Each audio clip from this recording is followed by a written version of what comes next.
बहुत कम लोग जानते हैं कि जब मारूफ भारतीय गुलकारा लता मंगेशकर का नाम सबसे ज्यादा गीत गाने की बिना पर Guinness book of world records में शामिल किया गया तो इनके हम असर गुलकार मोहम्मद रफ़ी ने इसे चैलेंज कर दिया और ये मौक़िफ़ इख्तियार किया कि इन्होंने लता जी से ज्यादा गीत गाए हैं। लेकिन मोहम्मद रफ़ी का ये मौक़िफ़ तस्लीम ना किया गया और लता का नाम सन 1974 से सन 1991 तक सबसे ज्यादा गाने रिकॉर्ड करवाने के हवाले से Guinness book of world records का हिस्सा रहा। लता का ये रिकॉर्ड सन 1991 में इनकी बहन आशा भोसले ने तोड़ा और सबसे ज्यादा गीत गाने का एजाज हासिल किया, जो सन 2011 तक बरकरार रहा। याद रहे कि लता मंगेशकर ने अपने करियर के दौरान 30,000 से ज्यादा गीत गाए।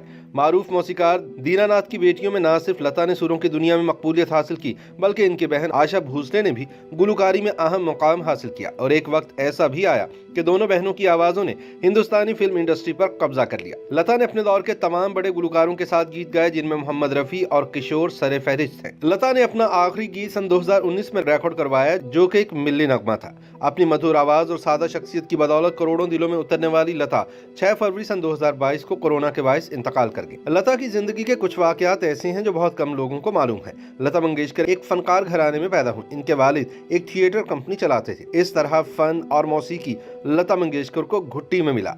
ऐसे ही माहौल में वो पली बढ़ी। इन्होंने एक इंटरव्यू में बताया था कि एक रोज इनके वालिद अपने शागिर्द को राग के रियाज का बता रहे थे, जब वो करीब ही खेल रही थी। शागिर्द ने आलाप किया तो लता ने उनकी तस्हीह की, जिस पर इनके वालिद को महसूस हुआ कि इनकी बेटी में गाने की सलाहियत मौजूद है। चुनांचे उन्होंने अपनी बेटी को भी गाना सिखाना शुरू कर दिया और फिर लता ने पीछे मुड़कर ना देखा। एक इंटरव्यू में लता मंगेशकर ने वाकया सुनाया कि मौसीकार नौशाद का गाना रिकॉर्ड कराते हुए इनके लिए अजीब सूरत हाल बन गई। वो सख्त गर्मियों की दोपहर थी। उन दिनों रिकॉर्डिंग स्टूडियोज में एयर कंडीशनर भी नहीं होते थे, जबकि फाइनल रिकॉर्डिंग के दौरान छत के पंखे भी बंद कर दिए जाते थे। वो एक मुश्किल गाना था जो आधे से ज्यादा रिकॉर्ड हो चुका था, मगर फिर अचानक गर्मी की शिद्दत से मैं बेहोश हो गई। लता ने यह भी बताया कि वो खुद अपने गाने नहीं सुनती, क्योंकि एक आध बार उन्होंने सुना तो अपनी ही गायकी में सैकड़ों गलतियां निकाल ली थी। लता के बकौल जिंदगी में इन्होंने जितने मौसीकारों के साथ काम किया, उनमें सबसे ज्यादा करीबी ताल्लुक मदन मोहन के साथ रहा और वही इनके पसंदीदा मौसीकार थे। वो कहती थी कि मेरा और मदन मोहन का रिश्ता एक गुलकार और मौसीकार के रिश्ते से बढ़कर था, बल्कि वो एक बहन भाई का सा रिश्ता था। ये भी बहुत कम लोग जानते हैं कि लता सियासत में भी आई थी और सन 1999 से 2003 तक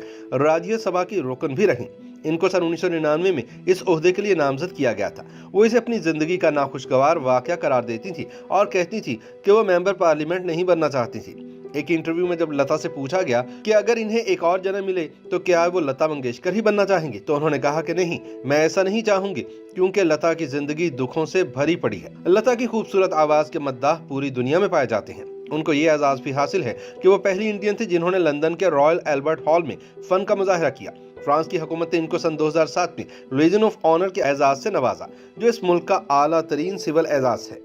YouTube पर गूगली एंटरटेनमेंट देखने के लिए youtube.com की सर्च बार में गूगली एंटरटेनमेंट टाइप करें। गूगली एंटरटेनमेंट के पेज पर सुर्ख रंग के सब्सक्रिप्शन वाले बटन पर क्लिक करना ना भूलिए। YouTube पेज पर अपलोड होने वाली वीडियो से बाखबर रहने के लिए बेल आइकॉन पर क्लिक कीजिए। आपको हर नई वीडियो के बारे में नोटिफिकेशन मौसूल हो जाएगा।